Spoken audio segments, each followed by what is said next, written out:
Thanks for listening to the Media People Podcast, lively and insightful chats with the people who power the media industry. I'm your host, Victor Genova. For more episodes, you can go to mediapeople.ca or subscribe wherever you get podcasts. Views expressed by participants are personal. Agency, vendor, and not-for-profit. Lucy Collin has touched virtually every segment of the media and marketing industry. Born and raised in Cartier, Ontario, a small town 80 kilometers north of Sudbury, Lucy moved to Toronto when she was 18 to study fashion merchandising and marketing at Centennial College. After graduating, Lucy moved into media buying and planning at Media Buying Services. Additional opportunities to grow within the agency world presented themselves before pivoting into broadcast sales at the CBC. That was just the start of a sales career that went from local markets in Western Canada to leading sales for multiple Olympic Games and Hockey Night in Canada. Lucy would continue to hold sales and marketing leadership positions at IMG, Marketing Magazine, and Bell Media, to name a few. Lucy Collin, the Canadian Marketing Association's VP of Member Experience, stops by to chat about growing up in Northern Ontario, the move to the big city, her storied media career, and moving into the not-for-profit sector. The CMA is Canada's official marketing association, and we're a bit of a hybrid between a trade and professional association because we support both organizations and the marketing professionals within those companies. And we're really here to support marketers' impact on business in Canada. We provide opportunities for marketers from all across Canada to develop professionally with our PD programs, to contribute to marketing thought leadership, to build strong networks and relationships, to also with our public affairs team, to shape positions advocated by CMA to strengthen the regulatory climate for business success. And my role as VP of Member Experience is really to oversee all our members' activities and encourage engagement and participation in the CMA. We really do consider ourselves a community. I also oversee all of our events. We do about 25 events a year. Of course, that includes the CMA Awards coming up on November 18th, which is the largest marketing awards program in Canada. I also oversee partnerships and sponsorships as well for all of our programs and events. So I sort of consider myself to be a bit of a chief revenue officer at the CMA. Lucy, I'm looking forward to our chat today. So let's go back to the beginning. Where are you from?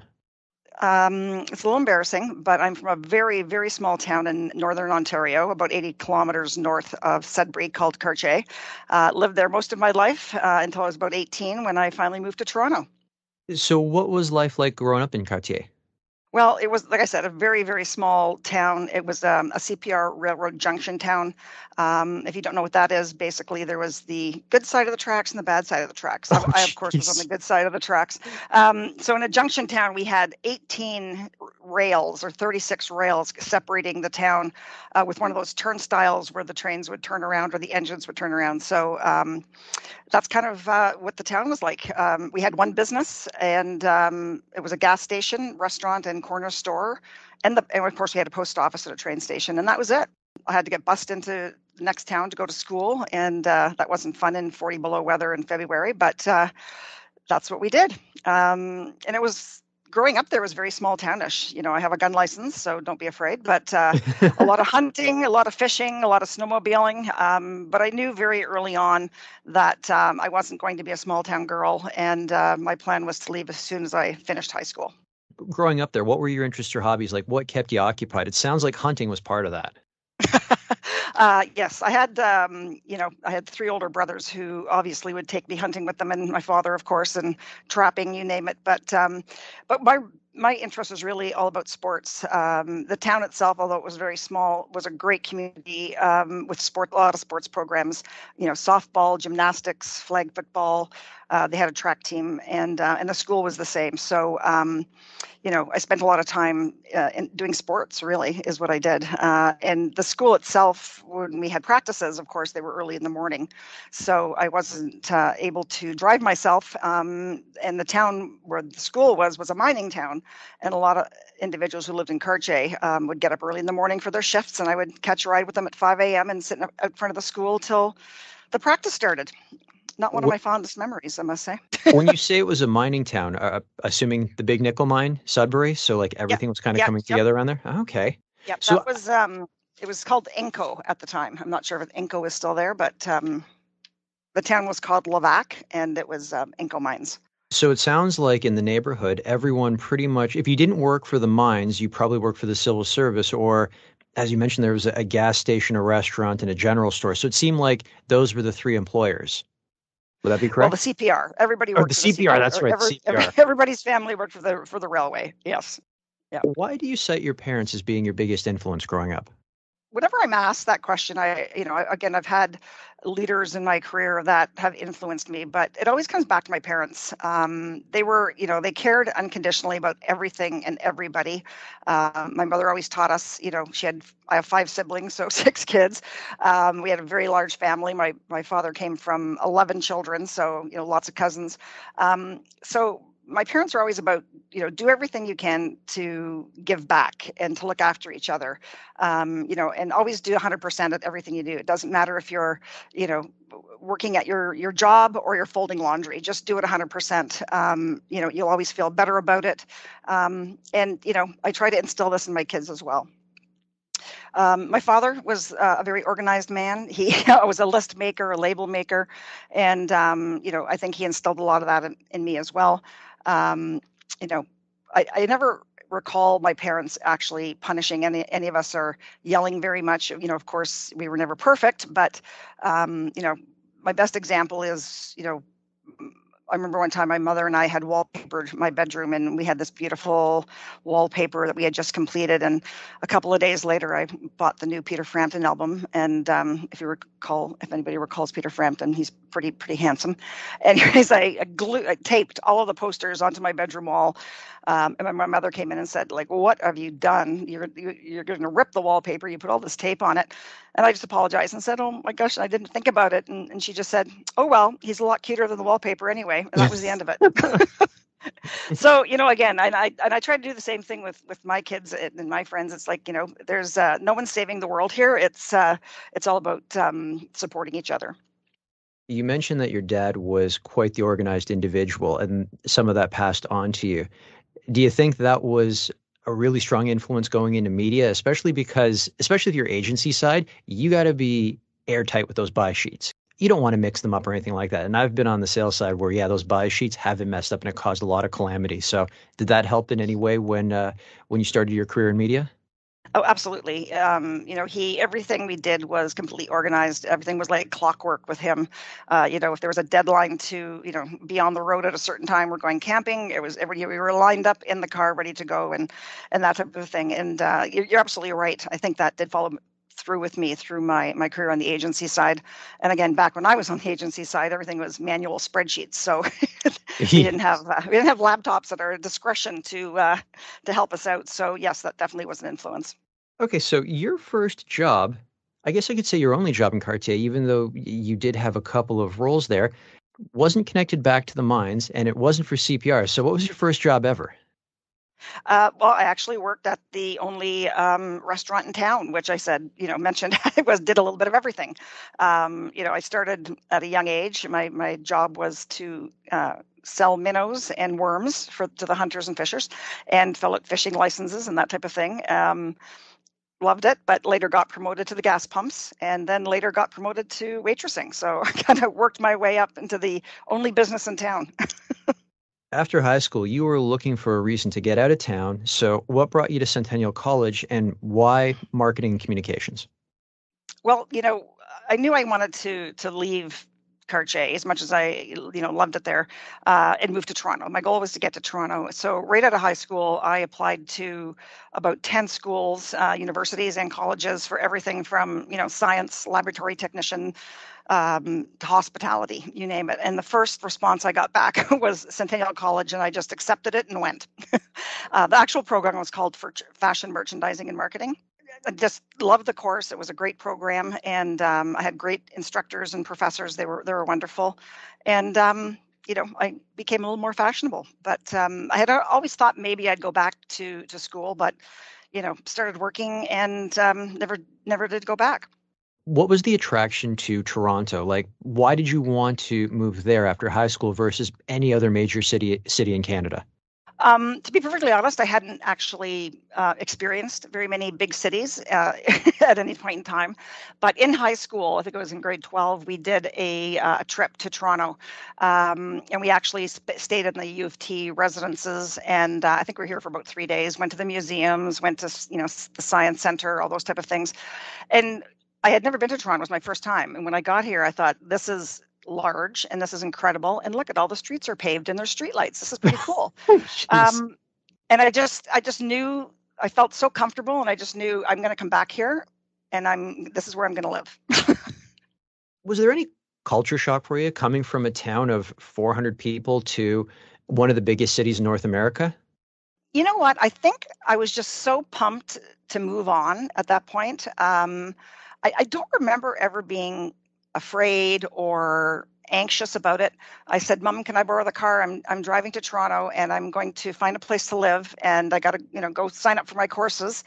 And I, drove to Toronto, found a place to live, and drove the car back the next weekend. Came back on a train, of course, and never went back to visit and things as well.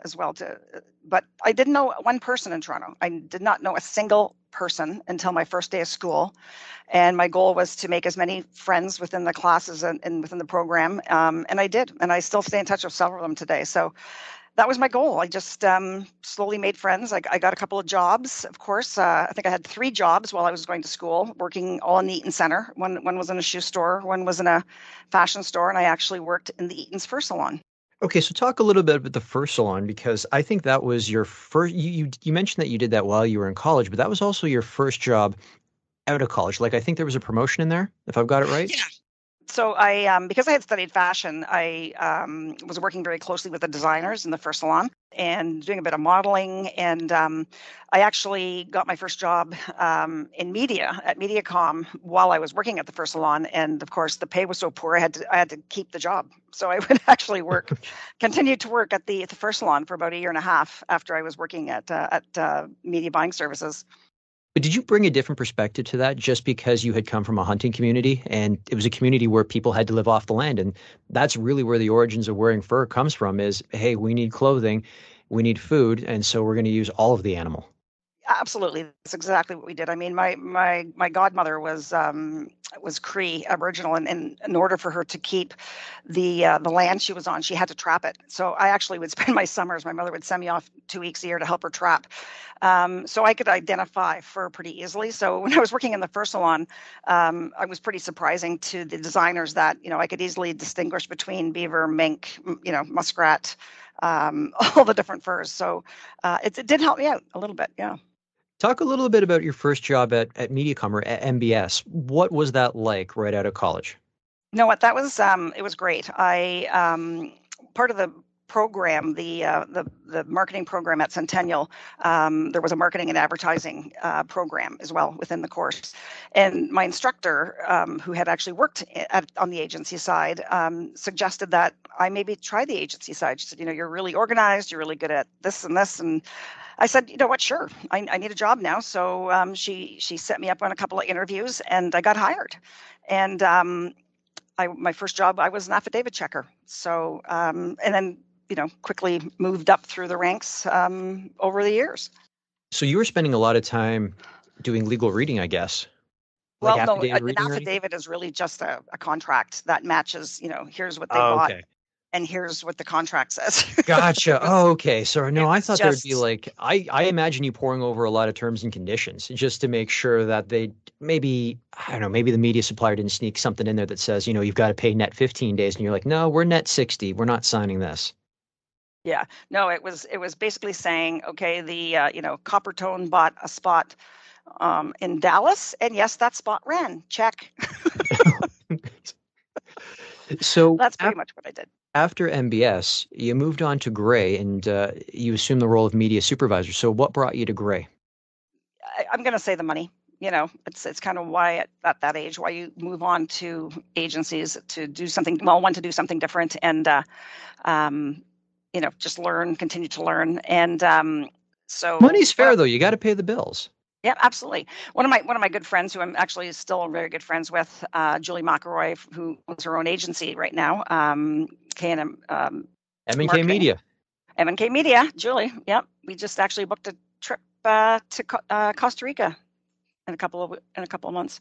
Anyway, so Julie had gone to Gray, and she said, "You have to come over here. It's great. I love it." She was working on the Warner Lambert business, and she said they need somebody to head up the P&G AOR. And I'm like, "Well, that sounds interesting." So I went, and we, sat beside each other and worked very hard. Everything was done manually.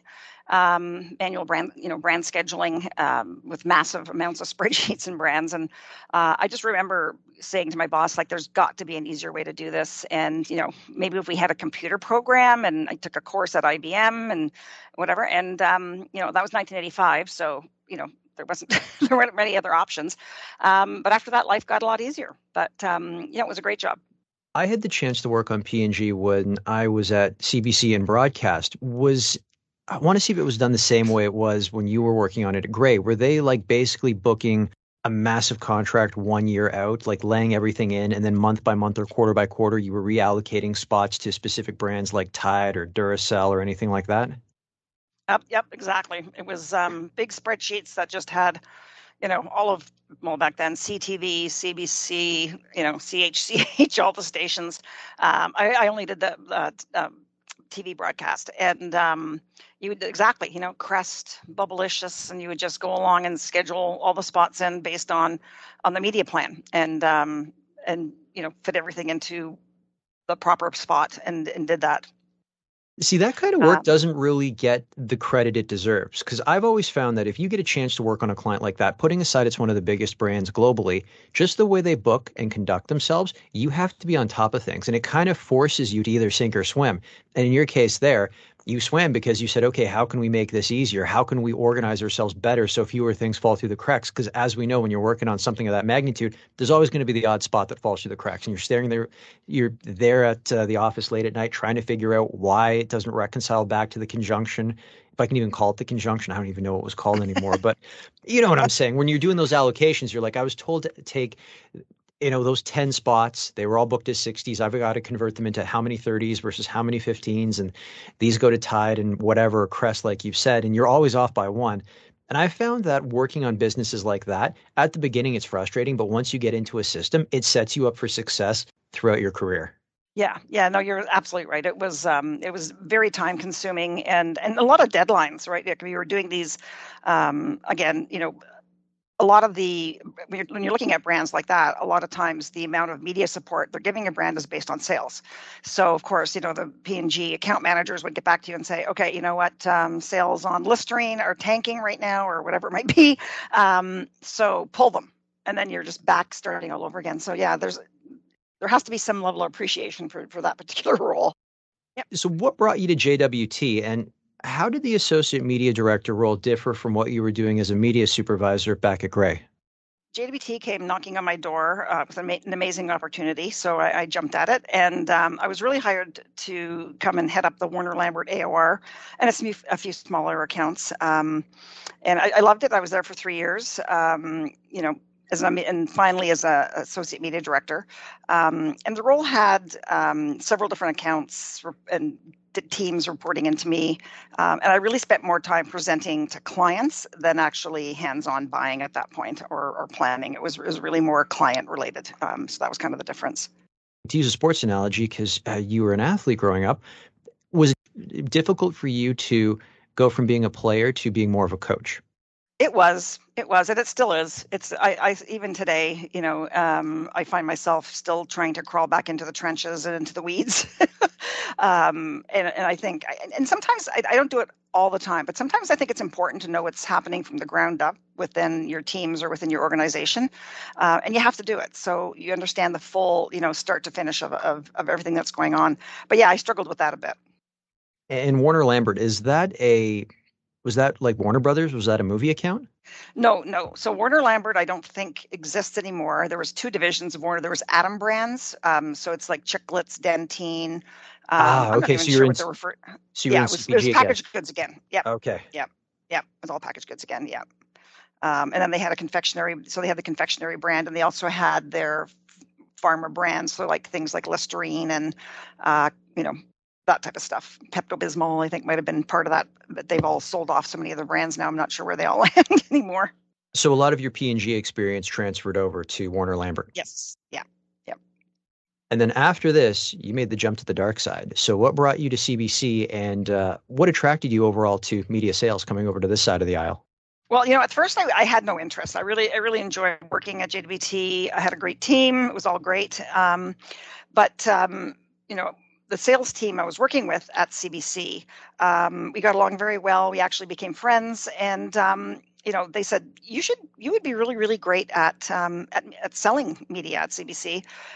You're always open to new ideas. You're always taking a chance on things. I was one of the first to buy TSN and News World, which were called specialty channels back then. Now they're mainstream. So I ended up meeting with the head of sales at CBC, and they convinced me to move over to the dark side. And I thought, you know what? I'm trying something new. It's always about trying something new for me. So that's what we did.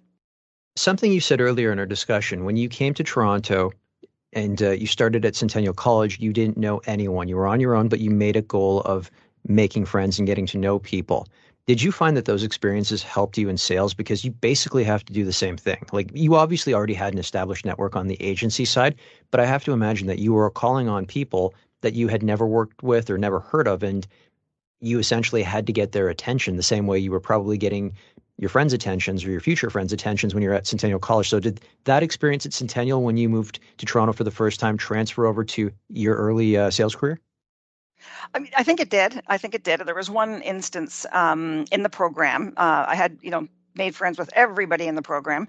And in our final year, we had to actually put on a fashion show. We did it down at the St. Lawrence Market, and we had to manage everything from the PR to the communications to the marketing to finding designers to donate clothing to, the venue, ticket sales, media, press, all that kind of stuff. So it was basically a start to finish event, fashion show. And when we started the planning, the class had to nominate a director, and I got nominated as the director.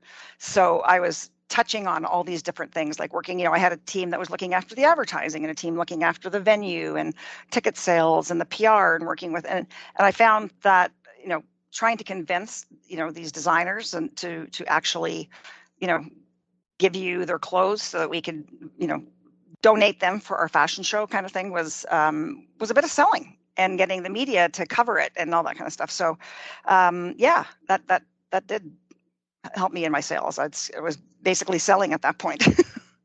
Okay, so I spent some time working at CBC as well. I want to see if you had to touch on this software. This will be incredibly nostalgic if both you and I worked on the same system. And by today's standards, it's poorly named, but the ISIS booking system. Oh, yes. Does that bring back memories?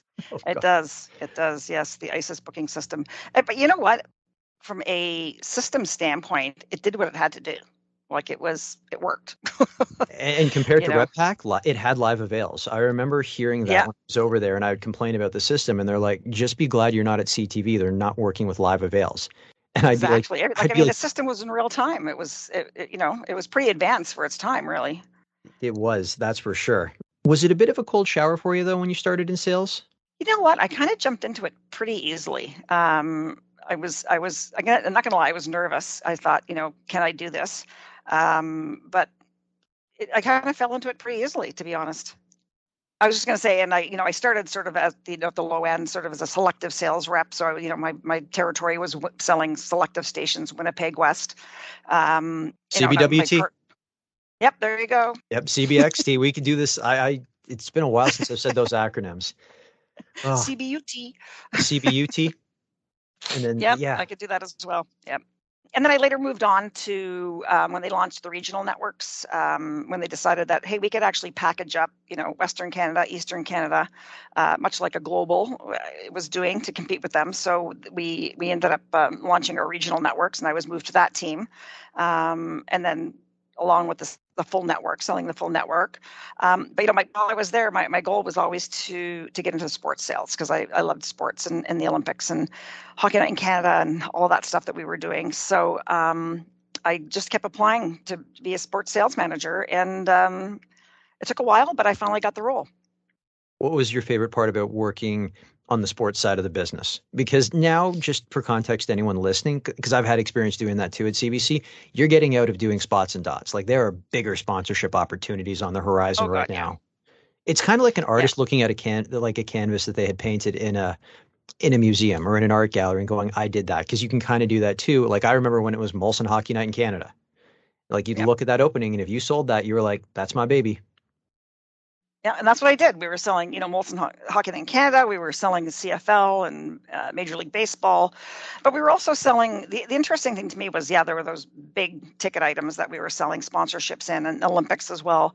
But what's also interesting to me is that we also were selling, amateur athletics as well. So Olympic trials, those type of things. Like the old It, CBC Sports Saturday. I remember yeah, that. Yep, that's exactly. exactly Yeah, what it was. skiing. The alpine skiing and snowboarding and all kinds of things. So it was you had all those big things, but you also had everything, and it was great. And Yeah, I loved it. It was great. It was. I'm not going to lie. I'm going to say, I think I was the first woman at CBC to work in sports sales. So again, walking into General Motors, and at the time it was the agency Universal Media, walking into their offices and sitting down with myself sitting at the table with 5 men selling Hockey Night in Canada. It was kind of like head tilting going on, and it's like, what are you doing here? And it's like, just sit down and listen to what I got to tell you. It wasn't a warm welcome until, I would say, it took about a year. It took about a year before clients and agencies realized that, what, she's know what she's doing, and this is going to be good. So You loved felt it. you had to prove yourself a little bit more than your male counterparts, specifically within the realm of sports media sales. Absolutely. Yeah. It was, it was, it was a little tough back then, but absolutely. No, it all worked out. I want to get your thoughts on selling the hockey playoffs, because I always found that was, when I was doing it, it was one of those bittersweet things. Like it was a very exciting thing to do, but it was something you had to stay on top of because CBC had I don't want to say every game, but almost every game. Like sometimes there were what, 2, 3 games in a single evening. And then to give away a bit of secret sauce to anyone who's listening, we didn't actually know what the lineups were going to be until maybe a couple of days before, and we had to do a lot of shuffling. So a lot of people were doing blind buying, especially if they were doing it at upfront season, going, yeah, we'll buy the first day of the playoffs, but we don't know who's going to be in there, and just tracking that to a T. Did you find that as well? No, yeah, absolutely. But I was pretty upfront about it. I just said, you know what? Here's the price. Here's the playoff package. We don't know if it's going to go, a round of 5 games, a round of 7 games. We don't know what's going to happen. But if you want to be in that 7th game, you got to buy it now. And if you, but I just found, for me anyways, I was never, not disclosing everything of how it worked, and that there was risks, and that they had to take a risk if they wanted it. And then sometimes you wouldn't even get that game 7 game, and you were scrambling to be like, hey, don't you really want game 1 of the next series? Yeah, I like usually just said, guess what? Great news. You're in first game of the next series. did you have the I moved opportunity? you. Bye. Did you have the opportunity to work there while a Canadian team was in the Stanley Cup final? I never had that chance, but all of my bosses said it's pretty magical if you can be here when there's a Canadian team in the final.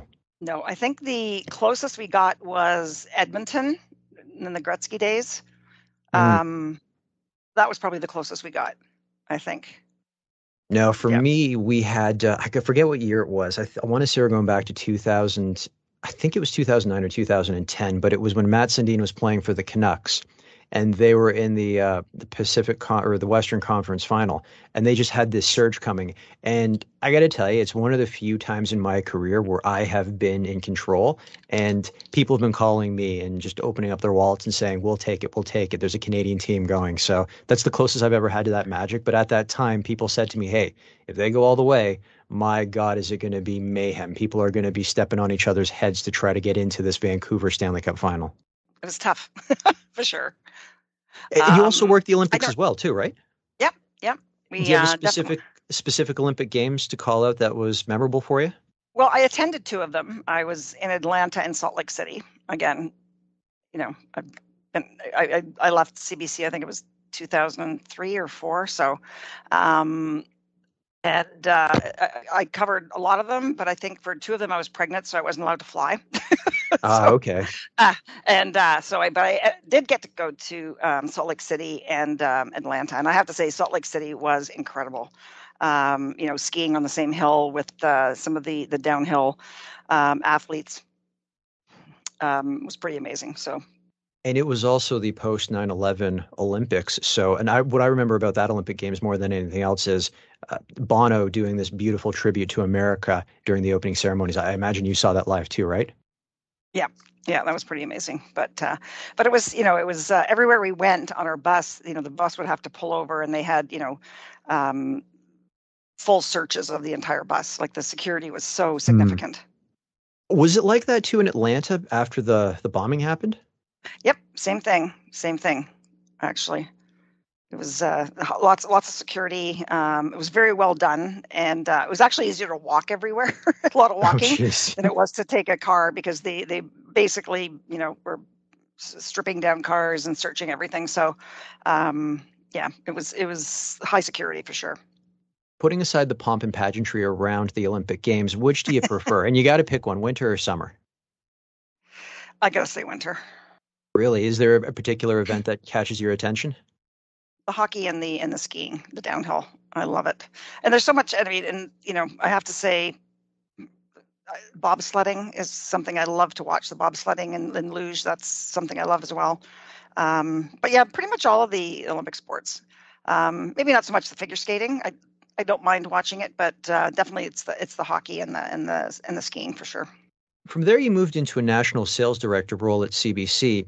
Was that a bittersweet moment because you're moving up in your career, but it sounds like you were incredibly passionate about what you were doing in sports sales?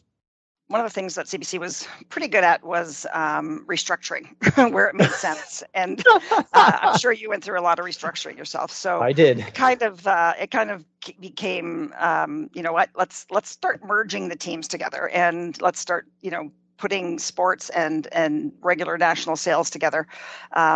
So I became the director of national and sports sales. So I had all the teams. And, I think I had 4 national sales teams under me. Plus I had in the regions, the regional sales directors in, Montreal, Vancouver, anything to do with sports, they still reported into me. So a lot of traveling, a lot of, moving parts.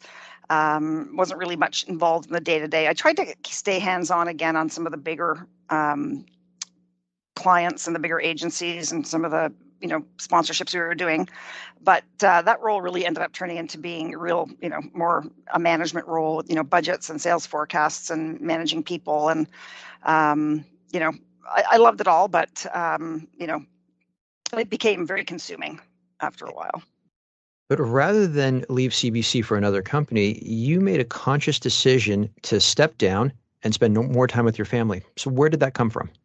The timing kind of presented itself when there was yet another restructuring happening at the CBC. I didn't think it was the right move. And again, I'm all about being upfront and honest. And I thought, you know what? 2 things are happening right now. One, I'm not quite sure I like where the department is going. So it doesn't make sense for me to be here. And 2, I've been thinking about taking a break from work and spending some time with my kids. I had 2 small kids at home at the time. They were being raised by nannies. And I just thought, wait, you know what? I've got to make a change here, and the timing is perfect. So I think I'm just going to leave and take some time with the family. CBC wasn't happy. They did everything they could to try and keep me, but I just said, you know what? I've made the decision, so I'm going to do that. So that's what I did, and I ended up leaving. I think it was May. I think it was like 2003, maybe. Yeah. So you're spending time with your family. Do you start to get the itch to get back into the industry? Like, how do you decide when it's enough and I've got to go back into the workforce? Well, it didn't last too long. It took about 6 months.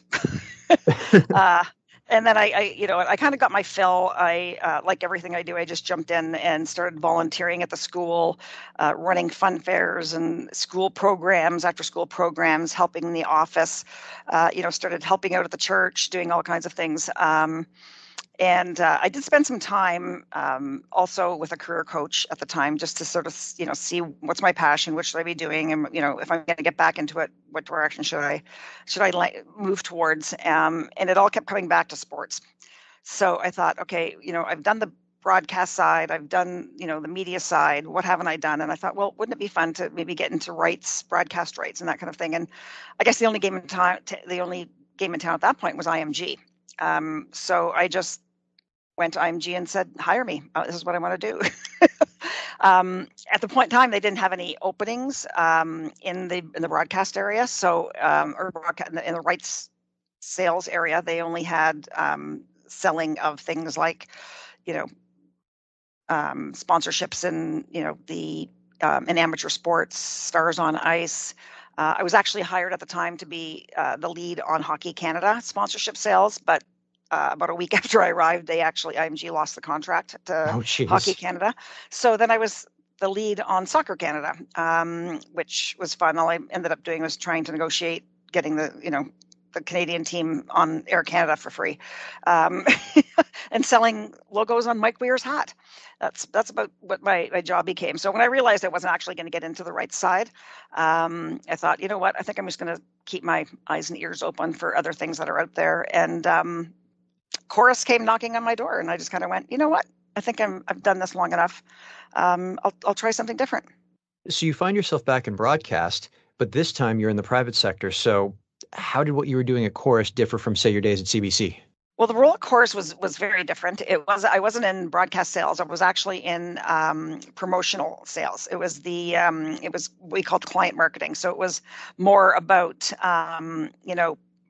it was the position I accepted. It was a 1-year contract. Actually, it was all about promotional integration. So again, today it's done seamlessly. Back then, it was trying to find talent on YTV or WTN or CMT that would work with brands and marketers on product integration, promotional vignettes, that type of thing. So that's the team that I was working with at Chorus at the time, and it was fun. It was great. I learned a lot.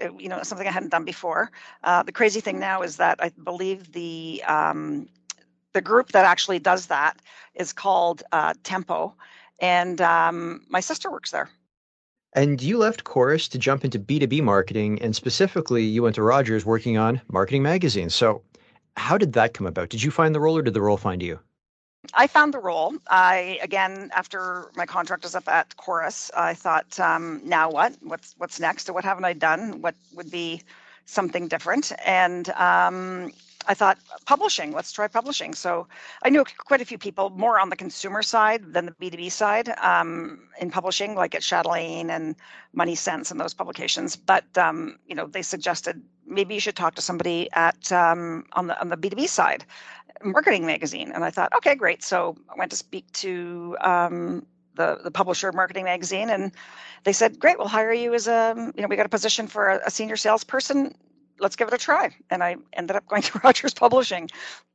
And then you had a director role, and then you became the publisher at Marketing Magazine. Take me through what exactly the publisher does, because anytime someone says they're the publisher of this magazine, I kind of think it's more of an editorial role, where it's up to them to make sure there's a consistent voice throughout the publication. They're doing all the edits, literally reading everything word for word, but it doesn't sound like that's the case at all. It seems like it's more business focused.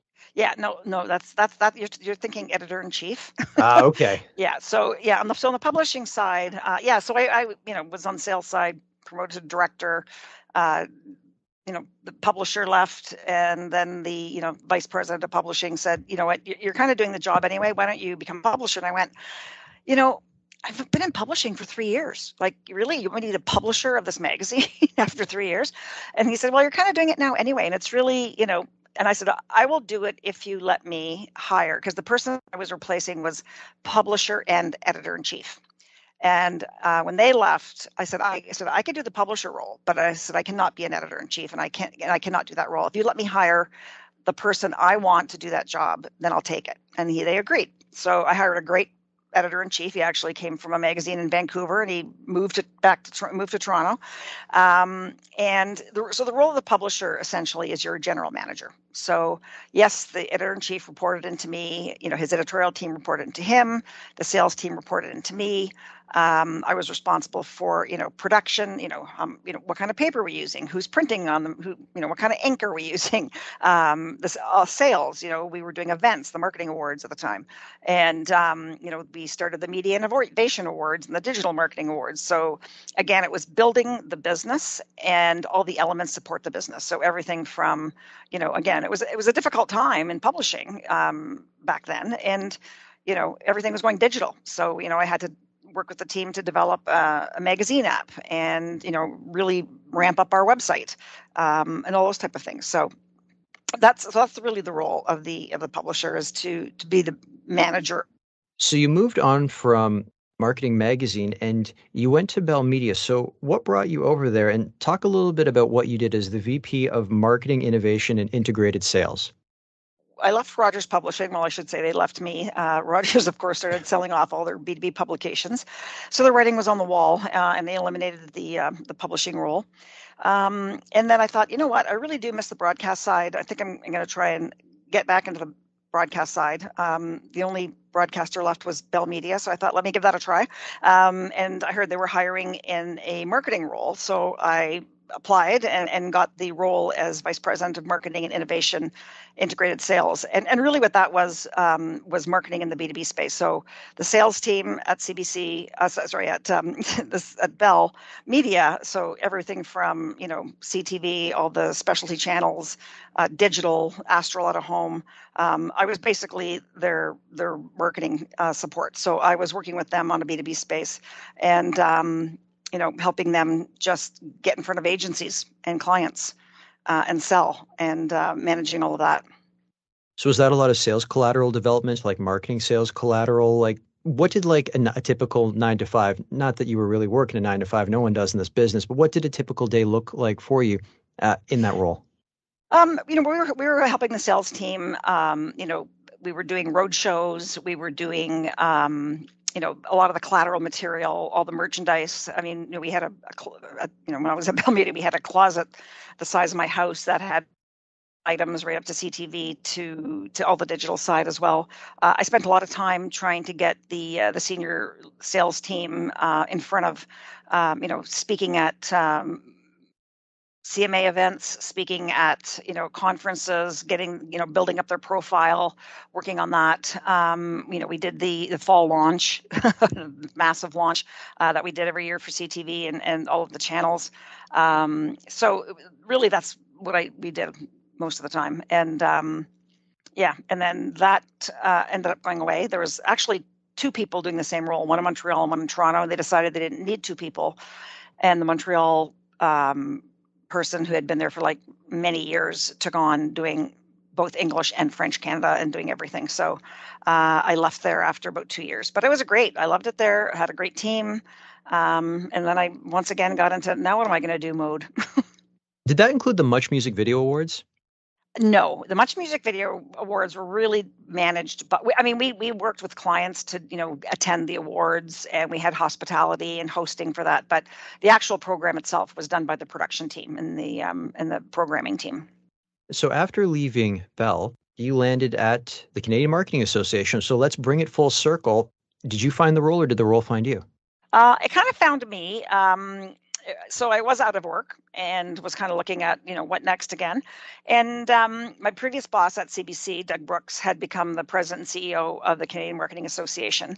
And he called me and he goes, "Hey, so I saw your LinkedIn and you're not doing anything right now." He's there, "I need you over here. You got to come over and help me, rebuild the member engagement team." He said, I got to rebuild this place. And you're the person I know that can do it. And I'm like, well, what can you pay me? This is a non-for-profit. I've never done this before. Do I get a corporate card? No. Do I get a parking spot? No. Do I get an expense account? No. And I'm like, okay, really? Why would I want to do this? And then he pulled the sort of philanthropic card, going, well, we're a non-for-profit, and you've got to give back to the marketing community you've been involved with for your entire career. He said, how about give me a year or 2 and come and do this, and I won't hold you till longer than that. So I accepted the job, and Wen's actually director of member engagement. Funny enough, I'm still there and, moved up to VP So I now oversee all of, as I mentioned before, all of the member engagement as well as all of our events. And you know what? I have such an amazing team. I'm still there. So how would you compare working in the not-for-profit sector versus the for-profit sector, or even the public sector as well? Because you kind of got the holy trinity right there ticked off. It's very different. You're really you're managing membership in the business, and trying to keep the marketing community engaged and supported as much as you can. It's very different. It's very different. But like I said, 7 years later, I'm still here. So close to 7 years. Lucy, this has been a great chat. Are you ready to jump into rapid fire questions? Sure. Go ahead. All right. The campaign you are most proud of? Okay. Well, I'm not a creative, but from a sales standpoint, the most biggest campaign I'm proud of is I'll go back to CBC. So years and years ago, working in sports, working with the production team, working with programming. They weren't really up for promotion or advertising or getting clients involved in anything they did. But I was able to sell through, at the time, Don Cherry's Coach's Corner on Hockey Night in Canada, and got them to allow us to have a sponsor. And at the time, it was Mr. Lube. Your favorite movie? Okay. You're going to think this is crazy, but Face Off. I don't even know if you know it. John Travolta and Nicolas Cage, two of my favorite actors. And I think I've watched that movie 20 times. And they're playing each other in that one. Yeah, they're playing different versions of each other. Yeah, it's hilarious. If Hollywood were to make a movie based on your life story, who would you want to play you?